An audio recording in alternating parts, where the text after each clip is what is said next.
Thank you. Thanks. Thank you. Thank you. Yeah, I'd just like to thank everybody for coming in.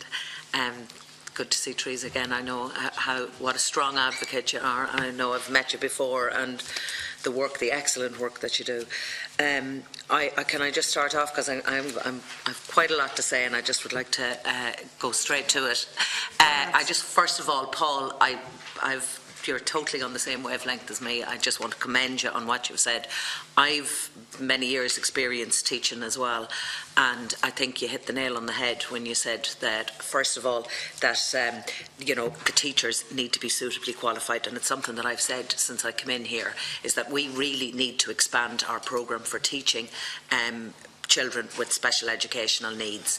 I know that there have been some advances in it, but I think that everybody, even everybody in a mainstream school, should be suitably qualified in SEN, and more particularly then for people that are teaching in special schools, that they have special qualifications in teaching it, because it's just been my experience from anecdotes and from personal experiences of people that really need, through no fault of their own, every intention is good, but you need to be suitably qualified to deal in this area. That's the first point that I'd make, and I'm saying that as somebody that is a teacher with no qualifications in SEN, but as a mother, and I could teach so much better when I understood what the children were, what were there. And I think everybody needs that. If you want to be a really good proactive teacher, that's what you need.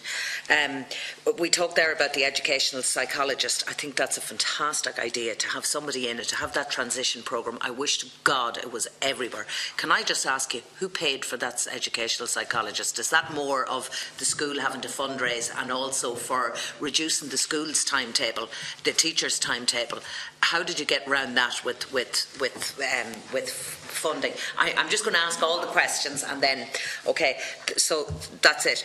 I think as well, a very valid point that's brought up in the notes is special classes at second school. And I know, and again I'm making this personal, going back to County Louth where I'm from, that there are 9 special classes at national school level for children with special educational needs. There's only 1 in the county for children with special needs at second level. So there's huge anomalies there that need to go out. You can't take somebody from one situation and put them into the other. Can I just ask as well on SNA assistance and on the role of the SNA, as again, this is something that has kind of come up to my attention lately, and where somebody has reported that where they are the SNA in the classroom for a particular child, they refuse to take the child to the toilet, or they've been told, no, we're not taking the child to the toilet.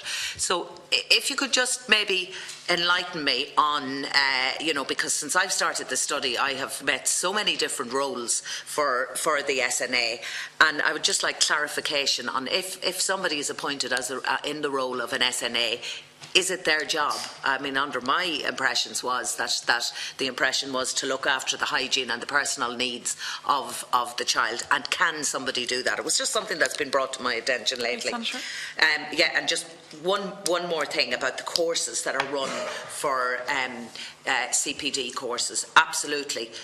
They should be rolled out everywhere. And I just wanted to know on the figures, please, that are there for the courses. I know that they're offered by SSEL, but they're not compulsory. What are the figures? What are the numbers like that are taking them? Thank you. Are you okay with because we'll keep your answers till you come back if you like. Do you know what I mean? Okay. Yeah. Can I just say one more thing? And again, I'm saying this as a mother of an 18-year-old, and I think the nail was hit on the head as well earlier, where he finishes school next June. I'm petrified. Never mind him, because I don't think he understands what's going on. I'm petrified for what's going on out there for him. It's now November. There's another group have come in to talk to them about taking them on a visit here and a visit there. Only for I know, or I've made inquiries about what's available for them, which is very limited. But there are plenty of parents out there that have absolutely no idea and are merely sailing along.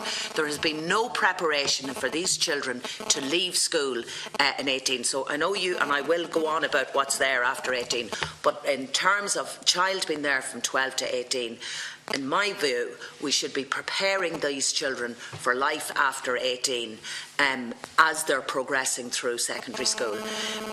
My son hit 18 2 weeks ago, and he suddenly went from child services to adult services, where I was told, no, sorry, he finishes physio today because there's no physio in adult services. And I said, he's still the same child that he was here today on Monday morning that he was on Friday morning. But the difference was that his birthday was on Saturday. He doesn't know.